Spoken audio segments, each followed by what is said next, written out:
This is Bob Anderson from Factory Direct Modulars. I wanted to take a moment, give a little bit of news about, the prices and what's going on, what I see going on. Anyways, the motivation for this came about yesterday because I had a house that I priced out in April of this year, which we're only at June 23rd. This house was priced out late April. And so anyways, I told the factory I needed the price adjusted because I knew there had been some price changes and whatnot. And I was getting ready to, meet with the customer and go over, whatever the price was going to be and what features we wanted to change or whatnot. So I got the price back yesterday afternoon, and I'm sitting there reading it and I'm thinking, man, I know the price went up, but this is crazy. So I called the factory and I said, what am I missing here? I mean, this went up more than I expected. And they pointed out there was a couple features that were in this home. This was a package house, and there was a couple features that were in the home that the factory at this point in time can no longer source, because of backlogs and stuff. So they've had to look for an alternative, and at this point in time the alternative had higher prices. It didn't actually mean that by the time we got ready to build this house that would stick, because maybe the backlog would release itself and we could put in the traditional stuff. I said, okay, how much is that impact? Well, that impact was about $8,000. So if we just visualize those couple things being gone and $8,000 not being in the price, that still meant that the price of the home went up about $30,000. So I decided, I said, okay, fine. I mean, I'm not going to argue with people. So I decided, let me go back and evaluate these invoices piece by piece, line item by line item, and try to figure out what's going on. And it brings up the topic of this video, which is, are the costs transitory or are the costs a mass reset? I actually believe, I said this in my previous video, I actually believe it's a combination of both. I think there's a mass reset that we're never going to go back to, and I also think that there's some transitory elements to it, which I'll touch on the two of them. So let me just explain to you how this normally works in this industry.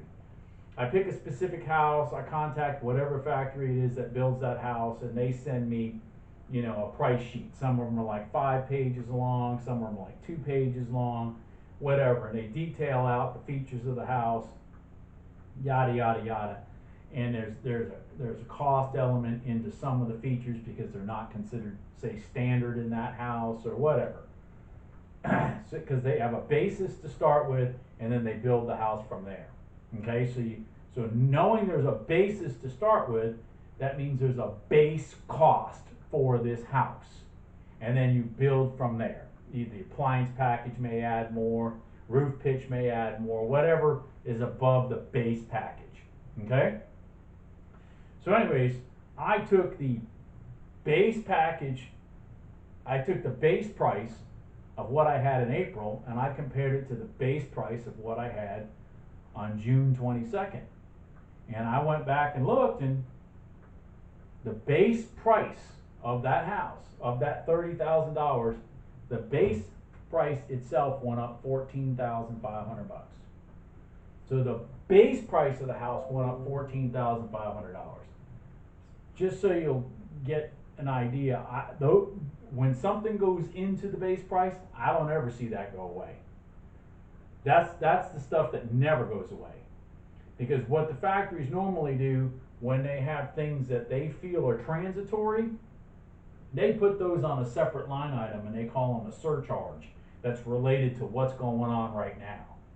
Okay, so like if there's a surcharge on lumber, or if there's a surcharge on carpet, if there's a surcharge on appliances because they're having a hard time getting them or whatever. They call those surcharges on the invoice. It's been that way for as long as I've been in the industry, over 25 years. But when the base price changes, that never seems to go away. So what I'm trying to say is $14,500 of that roughly $30,000 price change between April and today is base price, which that's a mass reset. Call it what you want. It's a mass reset. I don't see that coming back. The remainder is another line item on the invoice, which was they call it at this place they call it a surcharge. Some of them call it an index adjustment, whatever. They call it a surcharge, and the difference is the surcharge. Now the surcharge is a piece that can be recaptured. Lumber keeps coming down. If copper comes down, for wiring, if plumbing comes down, blah blah blah. That's the piece out there that you can possibly recapture over time. Our big item obviously being lumber right now. So I said, holy crap, $14,500. So I went and took two of my other top selling houses. And so this would just be 3 houses total. I went and took 2 of my other top selling houses, and I went to see what are those base price adjustments. And one of them was $8,000. Again, I call that a mass reset. And the other one was $23,900. $23,900. I don't see that coming back. I don't see even the $8,000. I don't see that coming back. I see that being, when they put it in there as the base price, that means that it's the base price. That's the way it's going to stay. I've heard rumblings at at one factory yesterday. I heard rumblings that they're even talking about figuring out a way to downgrade some of the features that are in their base models to try to help offset some of this mass reset. At least that's what I visualize mentally they're working on. So like for example, if the house had smooth flat ceiling standard, maybe they'll go back to stippled and give that as an option, which might drop the price of the house $500. Or if the house had rounded counters standard, if they went to the square edge, that might add $500. That might deduct $500 out of the invoice, something to that effect. Tile backsplashes, whatnot. If you remove some of those, if those are standards in that base price, that may pull the invoice down. But what it really means is it just lowers the features of the house. That's the only, and by the way, we went through this back in the last housing crisis, and I worked at, I used to work at Champion Homes, and I've had customers ask me before, Bob, have you ever seen the prices go down? And I literally, I should have wrote myself a letter and mailed it to myself so I could sit here and open it up 10 years later. Because the answer to that question that I give every time is this: the only time prices of the houses go down, the base price, the only time, which is, by the way, going along with what the conversation was with this factory yesterday, is when they lower the quality of the homes. That's it. That's it. That's when the base price goes down. When the quality itself is compromised. Going back to 2x4 sidewalls, going back to interior walls of 2x3s, whatever. Going back to only 512 roof pitches, going back to over and under refrigerators only, whatever it is that can pull back actual costs into the house is the only time I've ever seen base price of houses go down. That's it. Champion did a whole series of these houses back in the day when they were going through a problem with manufactured homes not getting financed modular homes having an easier way of getting finance. This is during the housing crisis. But they didn't want that big, huge jump between what a manufactured home costs and a modular home costs. So they built these things that I call Modulars. There's a company that starts with a C that still does that today. Anyways, and it's not Champion. It's not Champion. Anyways, so what I wanted to say, the reason I brought this up is because I wanted to say that, that I think there's a mass reset that's been done.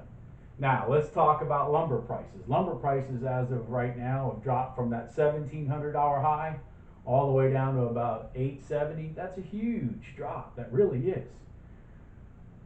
But here's the problem.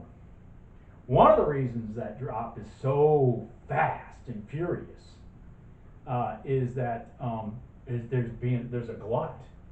But the other problem is the people that are holding on to the lumber right now, that are sitting out in these warehouses and whatnot, they paid that $1,700 contract price for that lumber. So they don't want to let it go at a loss. You got to kind of understand how futures work. Futures is a contract to buy lumber in the future at a certain price. Okay, so that's how you can fix your price. Farmers use it in the corn industry. They will sell so many bushels of corn in the future at a future price before they've even harvested the corn. Same concept. So anyways, what that means is right now in the industry, there's this $1,700 wood everywhere. This $870 price, for example, is not even the executed price yet, because these contracts don't close until July. And then even when those contracts close in July, it's after that that lumber starts going into the market at, say, $800 versus $1,700. But it has to work its way through that $800 lumber getting mixed in with that $1,700 lumber, which will bring the prices down slowly and slowly, because that much of a reset can't happen that fast. The large lumber manufacturers and the large lumber distributors can't afford to lose the money that fast. They just can't afford it. So I don't see this really changing and impacting potentially the price of homes probably until, let's see here, the July probably till at least September, October, when the next contract funds out, lumber contract, and that one's still sitting hopefully at like $600 because there's just such a backlog of lumber. That's the piece that still could be transitory in these prices of these homes, but I do not see at least half of these surged prices coming back down in the homes. Again, like I said, $14,500 on one house, $8,000 on another one, $23,900 on another.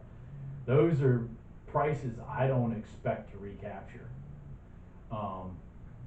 So anyways, that's where we're at. Is it transitory or is it a mass reset? My answer is it's both. Talk to you later. Hope everybody has a good day, and if I have some good news, I'll give it. Oh, I do have some interesting news. Somebody I gotta be very vague here, but anyway, somebody working at a factory has asked me to build their house for them. They don't even want the factory to build it, they want me to build it. I guess that's an endorsement for what it is I do, and if somebody at a factory knows what I do and knows how I treat my customers when I get their houses out there. Well, speaking of that, at any point in time in the history of me being in this business, this is the most stressful time. This is the most stressful time that I've had customers getting mad at me. When I told one customer that her price and her house went up, she told me I needed to find Jesus. Really? I don't wear this hat because I'm a fan of Notre Dame. I wear this hat because I went to school with Jesus. Anyways, have a good day. Bye.